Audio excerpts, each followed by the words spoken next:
Hello everybody, welcome back to my channel. It's been a while since I've posted a video, but here in Ohio it's summertime, the days are long, the weather's nice, and I just haven't spent that much time indoor tinkering with my toys. But I did do something here in August that's kind of a big deal. I bought all the components and built a Windows PC. First time I've ever done that. What I've done in the past is bought an old workstation PC and done some upgrades on it. And a lot of my channel is full of upgrades on the old Mac Pro and the Z440. But this is the first time that I've started from scratch and actually built a PC. And you know what? It wasn't that hard. It was actually a lot easier than trying to figure out how to upgrade a Mac Pro and stay compatible with these different versions of Mac OS. That's actually kind of tough. But as I said on some of my videos before, as I've gone through this process and you look at what do I need a powerful computer for, and that is playing games and to an extent video editing. And I say to an extent video editing because I found that if I keep with the H.264 codec, I don't have any problem video editing, even on the old Mac Pro. And I'm not a high-end videographer, so I think the quality that you're seeing is just fine for a video like that, and really anything that I'm working with. I wanted a computer that would max out the RX 6800, and the computer that I have does that. So I'm happy with what I have. I'm happy with the way it turns out and the way it looked. And I'm kind of happy with what I spent for it, but we'll go through that. I'm really interested in your comments. I'm sure there are people on the channel here that have built PCs in the past and know a lot more about the components and availability than I do. And maybe you had some different ideas of some things that would have been better. I'm interested in that. I bet I spent 40 or 50 hours looking through setting computers up in PC Part Picker and looking at different products and such. But at the end of the day, when it came to Amazon Prime Day and a lot of the pieces that I need were discounted, I mostly went with what was discounted at a pretty good rate, and also what I thought would be suitable for my needs and my use case. So what I'll do next is I'll show you the pieces and parts and then wrap up and show you how it all went together. So Intel versus AMD, which do you choose? AMD seems to be the popular one. Everybody says price to performance, blah, blah, blah, blah, blah. That's actually not what I saw when I looked at real purchase prices of processor plus the motherboard. If you add the processor and the motherboard together, what I saw, at least on Amazon Prime Day, was the Intel was less expensive, and it had a few features that I liked. And some of these are motherboard related more than CPU, but one was Thunderbolt support. Thunderbolt support is hard to get with AMD. There is one or two motherboards out there that'll support Thunderbolt with an AMD processor, but it's not very common. Intel, it's much more likely, and I did choose a motherboard that supports Thunderbolt. And the other thing is the encoding and decoding engine on the Intel CPU was something that I was interested in. I'll talk about that in a minute here. But with price and some of those features into consideration, I did choose the Intel Core Ultra 5 235. It's a 14 core with 6 performance and 8 efficiency cores. Let me go to the Ultra processor Series 2 that Intel has. Let's go down here to let's find the 235. So here's the Intel Core Ultra 235 processor. You see it's 14 total cores and it's 5 gigahertz turbo frequency. And let's click on that, get to the detail for this CPU. So it has the 6 performance cores and the 8 efficiency cores. The max turbo frequency for the performance cores is 5 gigahertz. For the efficiency cores is 4.4 gigahertz. Processor base power, 65 watts. Okay, what does that mean, base power? It's the time average power dissipation that the processor is validated to not exceed during manufacturing while executing an Intel specified high complexity workload at base frequency, so no turbo, and at the junction temperature specified in the datasheet. I have no idea what that means. Let's look at turbo. Turbo is the maximum sustained greater than 1 second power dissipation of the processor as limited by current and or temperature controls. So for temperature controls, if I put adequate cooling on the CPU, I should be able to not have a temperature problem. And if I have a power supply and a motherboard that can handle the power needs of the processor, then that shouldn't be a problem. And this is a sustained power dissipation, so it's not a short duration or thing. So to me, if you don't give enough power, if you don't give enough cooling, you're going to be limited to the base frequency or something like that. But if you build your system properly, this is actually a 121 watt processor, not a 65 watt processor. At least that's how I'm looking at it. Let me know in the comments if you disagree with that, but I'm not sure that this 65 watts really means anything to me. Let's get down here to the GPU. So it has an integrated GPU. It's called Intel Graphics. That doesn't tell you much. It does down here say it has Intel Quick Sync Video. So if you're interested in encoding and decoding engines on your CPU, you have to get the integrated GPU with the Intel. If you get one of the processors that does not have an integrated GPU, then you don't get this. And why do I need Quick Sync Video if I already have an AMD RX 6800 and the RX 6800 already has a media encoding and decoding engine on it? Well, the reason is the RX 6800, number one, it doesn't support AV1 at all, so it wouldn't have hardware accelerated AV1 encoding or decoding, but AV1's not a big deal. I can live without that. But also the H264 and H265 encoding is just not that good on the older AMD cards. The current generation AMD cards, I guess they fixed it, but if you go to the older cards, there are some reviews online that will show you that if they compare the encoders on the AMD card versus an Intel card versus a NVIDIA card, that Intels are the best, the highest quality per bit rate, and AMD are the worst, especially in H.264. I've actually avoided using H.264 with the AMD card because of the quality loss of its encoder.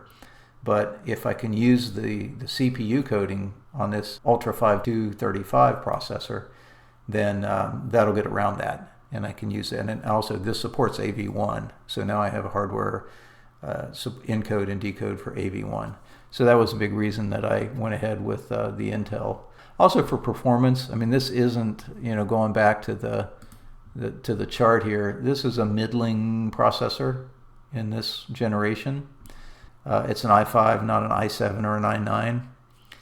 But I think performance-wise, it's going to give me everything I want, and I'll show you that with the gaming. Let's look at Geekbench 6 processor scores to see how the Ultra 5235 performs against the processors in my other tower computers. Comparing the 2025 PC versus the Z440, it has an i5 1650 V4 from 2016, a 6-core 12-thread processor, and it gets an 1199 single-core score and a 5756 multi-core score. The Mac Pro 5,1 has an X5690 processor, single, from 2011, 6-core 12 threads, single-core score of 591 and multi-core score of 2730. If I just compare the 2025 PC against the Z440, the single core score improves 237%, the multi-core score improves 194%. So the improvement in the multi-core score is not as much as in the single core score because the multi-core score takes into account those efficiency cores which don't perform as well as the performance cores do. But the single core score gets all of the benefit from the performance cores. And that's what's going to make the difference, I think, in gaming and frame rate and such. So that's quite a good improvement there. And if I compare the Ultra 5235 against the X5690 and the 5,1, then it's a 480% improvement in single core score and a 410% improvement in multi-core score. So let's talk about the motherboard. The motherboard depends on the processor because it has to have the right socket for the processor. And the socket that I need is this LGA 1851. That's what goes with the Core Ultra Series 2. This I thought was a very reasonably priced motherboard that gives me everything I want. Just to point out some features of it, it has a Generation 5 NVMe slot with a heatsink. This is a toolless, which is kind of nice. It also has a Generation 4 NVMe slot on the front, and it has a Generation 4 NVMe slot on the back. But the back one is only a 2-lane, so it's only going to be half speed that Generation 4 would support. It has 4 RAM slots. That's kind of a nice thing. Some motherboards come in mini ITX, micro ATX, and ATX. And a mini ITX is a smaller board that only has 2 RAM slots, 1 graphics card slot, and that's usually it. That's the only PCIe slot it has.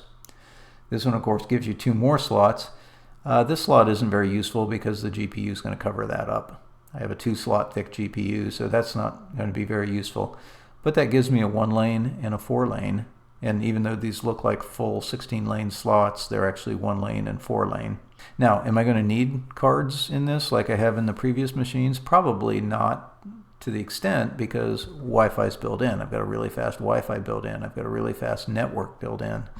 I have really fast USB in here. So the things that I used the card slots for in the past, I'm likely not going to need here. I have a couple slots that are usable if I want to. And a mini ITX wouldn't have that. And a full ATX would have maybe a couple more. A full ATX would be the same width, but it's taller and would have some additional slots on it. Might have another M.2 NVMe. So let's look at the I/O of this board, and this is really what sold it for me. It has the Thunderbolt. I mentioned that I have a Thunderbolt display, so I'd like to try the Thunderbolt display with this at some point. I have tried my Thunderbolt display with my Z440, and I've got that working pretty good. I can do volume control and brightness control through Windows, and so there's some third-party software that was required in order to do that, but it works. And so I'd like to try it with this too. I think that'll be a separate video. Let me know if that's of all interest to you, but I'm sure that there are a bunch of Thunderbolt displays out there that people with Windows machines would probably would like to be able to use. We have a couple USB 5 gigabit per second Type A's. We have a 10 gigabit per second USB Type A and a 5 gigabit per second USB Type C. Interesting to me that the fastest one is a Type A. It has a 5 gigabit Ethernet connection.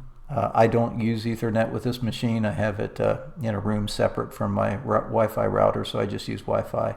And this has Wi-Fi 7, extremely fast Wi-Fi. It absolutely keeps up with my service, and probably once my service upgrades, it'll be fine to keep up with that. No problem just using Wi-Fi with this one. And then, of course, the audio connectors, a mic in, line out, and line in. And so that's the motherboard I chose. Let's go to the next one, RAM. Ended up with this Crucial Pro 6000 megahertz RAM, DDR5. I did at one point hope to reuse my DDR4 RAM from my Z440, but that was only 2400 megahertz. This is 6000 megahertz. So if I had bought a DDR4 compatible motherboard, it would have really hindered the performance, and I'm not sure that I could even get a DDR4 compatible motherboard that would work with the current Core Ultra processors. So I sprung for some RAM. Here's the cooler I bought. Now, I didn't need to buy a cooler because the processor came with a cooler, but with all the discussion we did about the power, whether it needs 121 watts of power versus 65, and the fact that this is only $35.90 for this cooler, and it's a big honkin' heat sink with 2 fans. I thought that was a good spend to get additional CPU cooling, and it works really well. I don't see the cooler temperatures ever getting out of the 60 degrees. I'm sorry, the CPU temperatures ever getting out of 60 degrees Celsius. It should be good for any processor upgrade that I ever do to this machine. For the power supply, GT 750, a 750 watt. Fully modular. I'm not sure I'm sold on the fully modular as a necessity, because okay, the cables aren't connected and you only have to put the cables you need in here, but then you end up using pretty much all the cables. There's a few that I'm not using. I think the semi-modular PSU sounds like a pretty good idea, but I looked at a couple of those and ended up choosing this one. Thought the price was right. The reviews are 4.7. 750 watts is going to be plenty for what I need. If you haven't built a PC before, you need to know, I think, that the cables, the power cables, come with the power supply. So here are all the cables that are included with the power supply, and you need them for the, that's your main motherboard power, that 24 pin, PCIe power, so you need one for the slots on the board and you need one for the GPU. So it has these cables included. And the SATA, like for my spinning hard drives, you may not need a SATA if you're only doing NVMe storage on your machine, but that cable is included. 2 of them are included, and there are 3 connectors on each cable, so you could connect 6 SATA devices with the cables that come with this power supply. I would have thought that you'd have to buy some of these cables separately, but no, they're packaged with the power supply. The case was the hardest decision that I had to make. And I really wanted to do a micro ATX case and keep a nice small one, but I didn't quite find a case that fit the bill. And one of my problems was I have a pair of spinning hard drives. I have a redundant RAID setup of 2 8-terabyte drives. And that's what I use for my bulk storage of old video projects and pictures and historical information that I collect and just all kinds of stuff. And I don't really need super high speeds with that, even though it's surprising to me how well the spinning drives hold up when I go to access old videos and things on there. It's not laggy, it's not bad at all. And I've just got 8 terabytes that I can just throw whatever I want on there. And this has a nice little caddy in there that holds the 2 3.5-inch drives.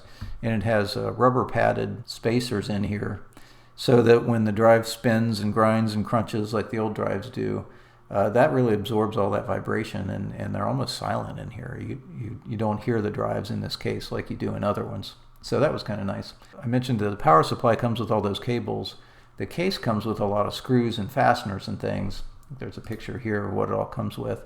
But screws to tighten the motherboard down.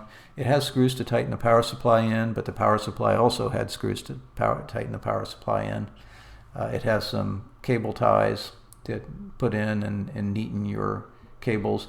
This one has the ability to vertical mount the GPU. I didn't choose that, didn't go that way. So I just have a regular GPU mounting.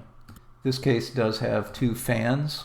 So it has an intake fan and an outtake fan. You can put more intake fans in here if you want to, 2 more. I'm going to go with the 2 that came with it. And let's see, the front panel. The front panel is pretty nice, easily accessible USB connectors, a USB-C and 2 USB-As. The power button, there's a sound jack on there, so that's good. And that's what I bought because I didn't have it for the new PC. And so some of the things I bought here, like the case and the power supply, I should be able to keep using this for a very long time and do some upgrades with it. Some things I brought over that I had previously. I'd previously bought this 2 terabyte NVMe for game storage on my Z440. So I just moved the games off of it and deleted the partitions, put this in the new machine, and installed Windows on it. And this is my one and only drive right now in the new machine. Well, aside from the dual 8 terabyte RAIDs. But yeah, this is probably enough capacity for me for a while. It is a Generation 3 NVMe, so the read and write speeds, it says read speeds up to 2200 and the write speeds up to 1600. That's pretty slow for what I could put in this motherboard. I could put a Gen 5 NVMe in there and get much faster read and write speeds. And I may do that at some point, but for now I'm happy with this. It's a myth that you need a fast NVMe drive for Windows booting. To me, it doesn't make any sense at all to put Windows on a fast drive. Put Windows on a SATA SSD and it works fine. Windows benefited from the low latency of an SSD versus the high latency of a spinning disk drive. But going from a slow SSD to a fast NVMe SSD doesn't really make that much difference in Windows. That's my opinion, my experience. Some people will probably argue to the death about that, but I'm good for this being my boot drive forever, and I can put it on it whatever. I don't care about super fast speeds, and then at some point I'll get a very fast drive and put it in the fast one. And then of course the RX 6800. I've had my RX 6800 for 3 years. I bought it used. I paid well over $500 for it, but time marches on, and those are worth about $300, $315, $325. These are sold listings on eBay, so I just looked these up to see what they were selling for. And here's the summary here. So on the left column, these are the prices that I paid on Prime Day. So the Amazon, I'm sorry if this sounds like an Amazon commercial, but I got some deals, so this is what I paid for it. $210 for the processor. That's a $55 savings over the normal price. So I went back on August 23rd as I made this video and checked the current pricing on everything. And so $55 off of that, another $25 off of the motherboard. Did not see similar discounts on the Ryzen side. So that really helped me decide to go Intel on this build. Memory was $76.99. The 750 watt power supply was $79.99. The case was $94.27, had a little bit of a discount there. The air cooler was, CPU cooler was not discounted at all, but it's already pretty cheap. So I ended up spending $632.14. That all includes delivery. And August 23rd, if I were to buy that today, that would all be $745.76. So the Prime Day savings was $113.62, or 15% of everything that I bought for it. Now here at the bottom, I'm adding in the NVMe drive and the RX 6800 that I already had, and using $97.97, which is today's price for the NVMe, and $315 as a typical value today of an RX 6800. And that's a system worth about $1,045.11 on Prime Day, or if you bought it not on Prime Day, it would be $1,158.73. So $1,100, under $1,100. Actually cost me $632. And if I compare the $632 with what my other option would have been, which would have been to buy an old workstation PC and do some upgrades to it, put my RX 6800 in it, I probably would have spent somewhere close to that, close to the $600. Now I got the Z440 for way cheaper, but it seems like the pricing of used computers and equipment is a lot higher now than it used to be.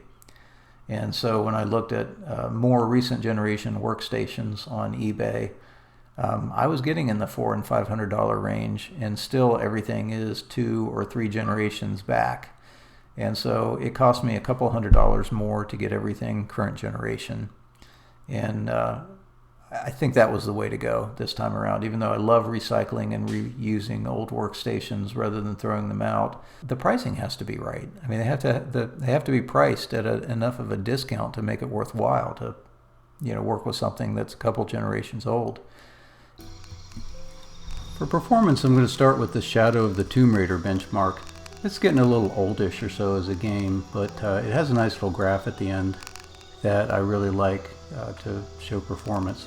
So I'm going to set this up at 2560 by 1440 resolution and the highest graphics preset, and we'll go ahead and start running the benchmark here. And up in the upper left, the first line is GPU, and the second number over there says 96% right now, 9273. That's the GPU utilization, and on my previous processors with this card, I could not keep that around 100%. So the GPU would be sitting there coasting at 70 or 80% or something, and the CPU would be holding it up. But now we're getting 90+% on the first part, and here as we go into the last part of the benchmark, over 100 FPS. And you see the GPU percent load is right on 98%. So 98, 99, 97%, regardless. What it's showing is just keeping the GPU loaded as it runs through this benchmark. And when they pop up this little graph at the end, we'll see that better.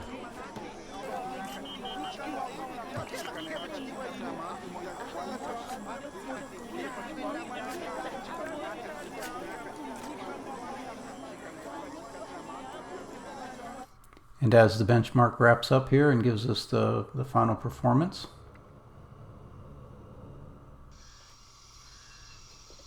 All right, we ended up at an average FPS of 101, so that's 1440. The GPU bound down here is 99%. So apparently 1% it was CPU bound, but almost all the time it's GPU bound. And if you look at this graph here, this gives you the GPU versus the CPU frame times all the way across. And you see all the way across here the GPU is taking longer to generate a frame than the CPU. so it is not CPU bound in this game. Switching over to Plague Tale Requiem, another fairly challenging game. It's a couple years old, but still pretty challenging on, especially on older hardware. Set it up on 2560 by 1440. Apply it. And for the graphics preset, we'll set it on high. Then I started playing it and it wouldn't go above 60, and then I realized I needed to go back and set the max frame rate to something higher than 60. So we'll go back to the settings and go to 120.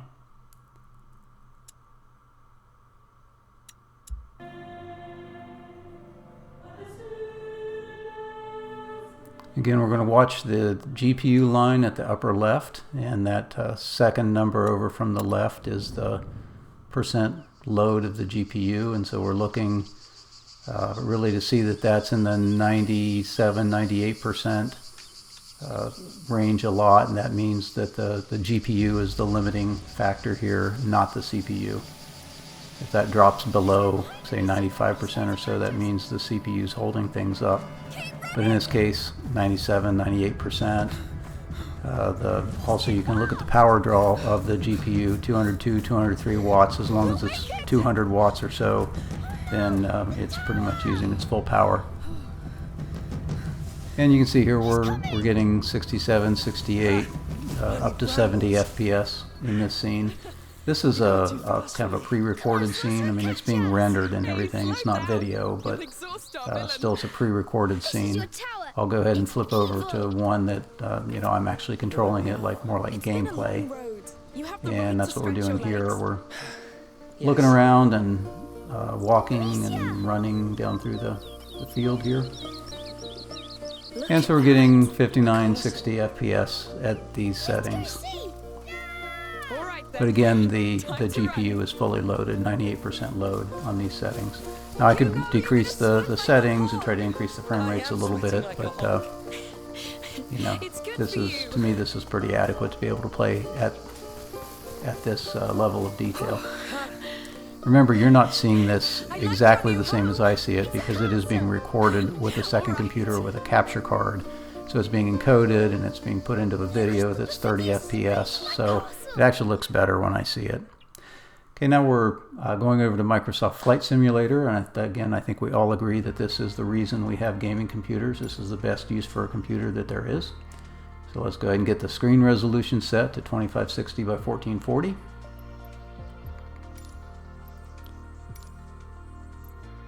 Have the global rendering quality set to high end.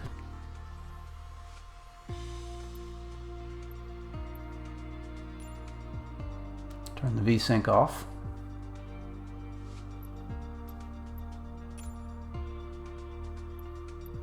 Didn't actually mean to turn down the object's level of detail there. I think my mouse pointer was over it while I scrolled, so regardless, I did turn that down a little bit.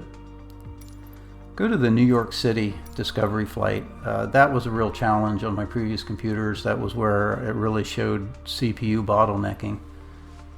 New York City has obviously a lot going on, so it's pretty hard on the processor, and on previous computers this RX 6800 would just coast with little load on it while the CPU was bottlenecking.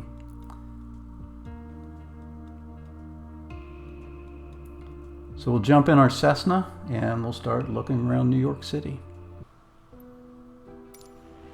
Again, at these settings, we don't see any CPU bottlenecking. We see the GPU running at 98, 99%. We're running 60, 61, 59 FPS. That is much better performance than I got on my previous computers. So this CPU is a huge improvement. As long as I'm doing the 16 or the 1440p resolution, the CPU is not bottlenecking the GPU whatsoever. 74, 76, 71 FPS when I'm inside the cockpit. It'll be a little less if I go outside the cockpit, but this is incredible performance. This is way better than I've ever got out of Flight Simulator, and it is using pretty much the full capacity of the RX 6800. Let's skip around to the bridges. The bridges look really good in Flight Simulator these days. So here's the Brooklyn Bridge and the Manhattan Bridge. I just want to finish up by flying over these and showing you how good these bridges look. And we're getting 67, 66, 68 FPS, 1440 resolution, high settings.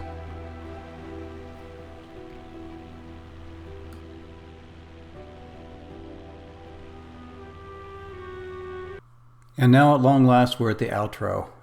Wow, if you've held on for this entire video, good for you. If you watched the whole thing, you're amazing. Long video, like my videos tend to be. I hope if you weren't interested in every single thing, you use the chapter markers to skip through and see the part that you're interested in. This was my first experience building a PC. It was honestly a lot easier than I thought it would be. There wasn't anything that really went wrong.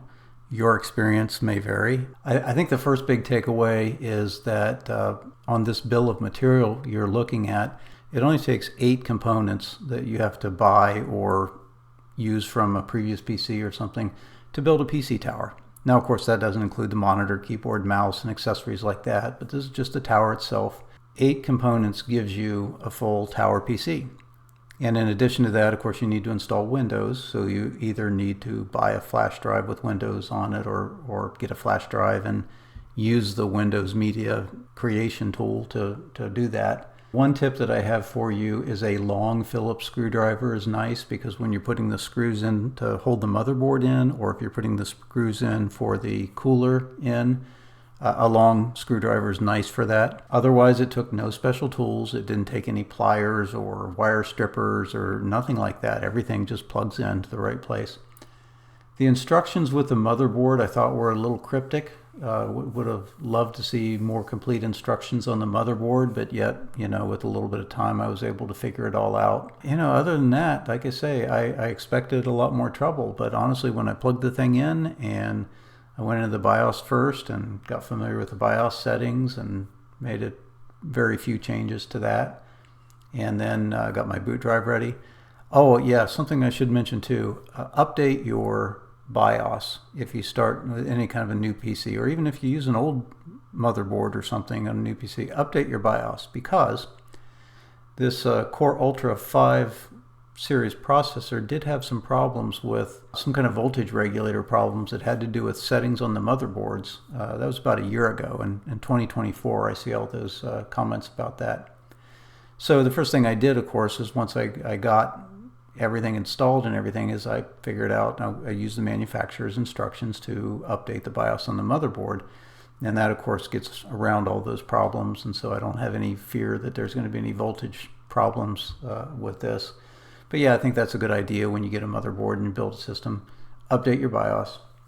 And, other than that, like I say, it's pretty much been a piece of cake. The performance is great. It's maxing out the performance of my RX 6800, which is everything that I wanted. And, using industry standard components like this, I can upgrade the processor on the motherboard. I can add RAM. I can add PCIe slots. And ultimately, when I want to upgrade the motherboard and go to a different series processor, if I want to go AMD or something like that in the future, well, I can still use my case and power supply and RAM and CPU cooler, probably, depending on what I upgrade to.